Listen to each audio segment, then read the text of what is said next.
In this episode of B.Hooked Crochet, we're going to learn how to crochet ruffles on a double crochet foundation.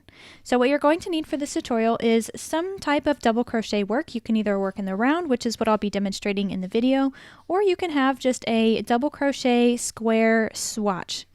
Once you have those, then let's begin.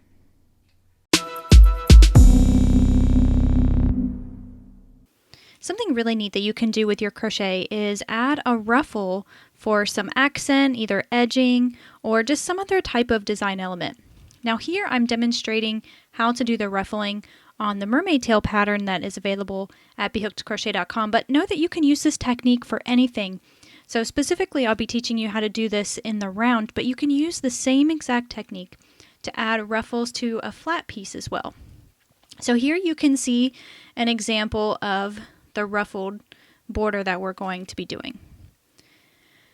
A couple things to keep in mind. You will need to space your ruffles out. So you can't have the ruffles right next to each other. That just doesn't quite fit well enough to do that.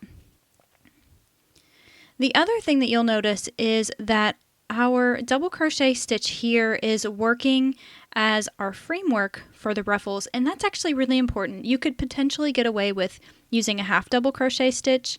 You could definitely work it with a treble crochet, but you will have to do some modification because those stitches are, shorter in the case of the half double and longer in the case of the treble. Now, if you're going to be working the ruffle just like this in the round, you will want to start with your join. So you can see I have my chain 3 join right here. You'll pick the round that you want to start on. I typically like to start the second row from the top. You can still get a little bit of the ruffled effect, but you can see the fabric underneath, and this is going to give it a little bit more neatness. So when you work the ruffles, since we're working around these stitches, you can see here it works pretty well. It distorts the framework of stitches below, and it just works out a little bit better if we have one round on top or one row of stitches on top to help clean things up. Now the first thing you will need to do is create a slip knot, and you're going to fasten on in your chain 3. So this is specifically for crocheting in the round. Otherwise, you would just start on an edge stitch. Now I'm going to leave one row in between. So I want to fasten onto this chain right here. And we will chain 3, which is going to count as one double crochet. So you will have to rotate and turn the entire time that you're working this process. It gets a little bit, it's really not so easy to do here on camera. It's not as bad when you're working in your lap. So if it looks like I'm struggling here, it's really not as bad when you're doing it without having the camera in the way. So what you want to do is just isolate your chain 3. So I've got it just like that, and I want to make 4 more double crochets just around the chain. You don't have to work your hook into the chain or anything like that. And this is going to give us a total of 5 stitches at the beginning.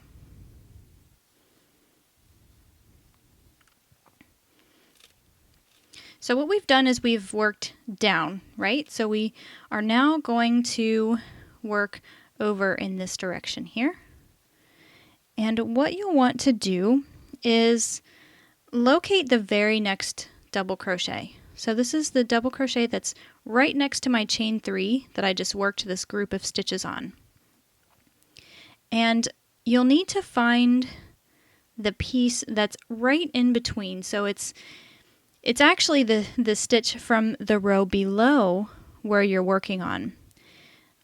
You'll just need to, now of course, set yourself up to double crochet, so yarn over and insert your hook underneath that little section. Okay, so I'm going to show that one more time. You'll find your double crochet that's right next to your group. You'll jump down and you'll see this little section right here. So you will make 3 double crochets into this space.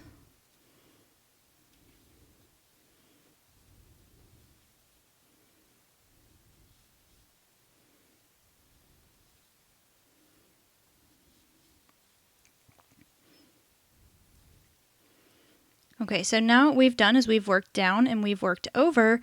Now we need to go back up. And we want to leave one double crochet in between where we don't do anything with it. So we're not going to work our stitches up this double crochet right here, the one that's right next to it. We're going to find the next one over, so right here, and I'm going to just kind of turn my work again so that I can work in this direction. We'll make 5 double crochets around that post. So again, just stick your hook underneath the stitch and work 5 double crochets.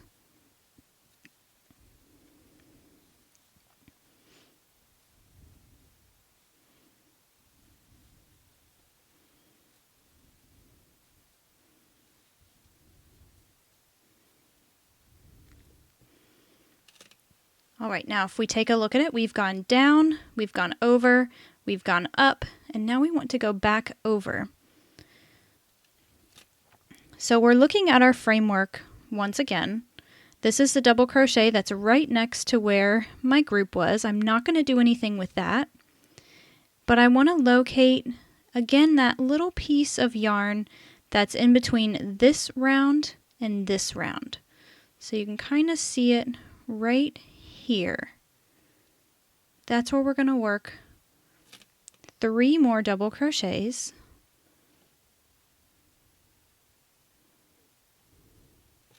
And this is probably the most tricky part for people to get the hang of, is just where to find the place where we work these 3 stitches in between.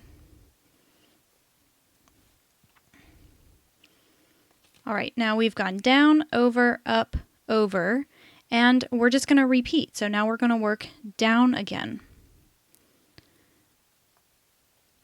I have 1 double crochet that I have skipped, so then that tells me I'm going to work down this post right here. And when I'm working around these posts, you'll see that I'm just sort of isolating them. I'll pop them out with my finger and just work the hook underneath it, and then you can just twist and get it into a comfortable position. Usually that means I fold my work so that I can just get to that stitch really easy and work the 5 double crochets.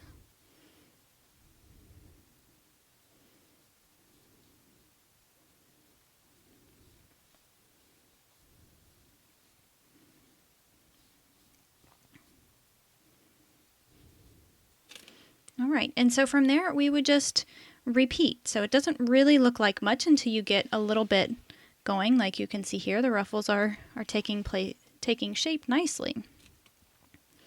So a couple things to keep in mind when you're working with these ruffles. You do want to have 1 round or row in between them, just so that they will sit nicely with each other. You do want to leave 1 post in between your ruffles, and that's going to just space things out enough so that your ruffles aren't right on top of each other. And the other thing to keep in mind is just knowing where you're going to be working the horizontal stitches. So, like I said, it's really easy to determine where we're working vertically when we're working over the posts, but it's difficult for people to figure out where to work next.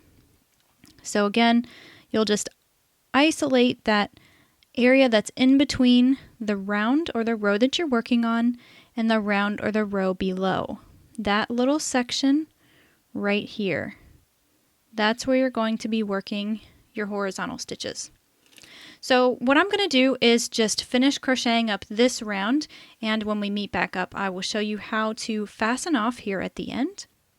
When you've made it to the end of the round and you have your foundation here where you started, all you need to do to finish things off is find that 3rd chain and then just join with the slip stitch. So I just insert my hook into the chain, yarn over, pull through, and pull through.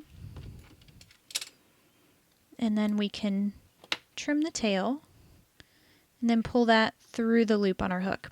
If we were working on a flat piece, then all we would need to do is fasten off as normal.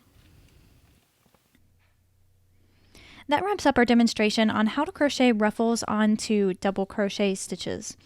If you're wanting to find the pattern that I was working with here, you can find that in the link in the description below, or you can just go to bhookedcrochet.com/mermaid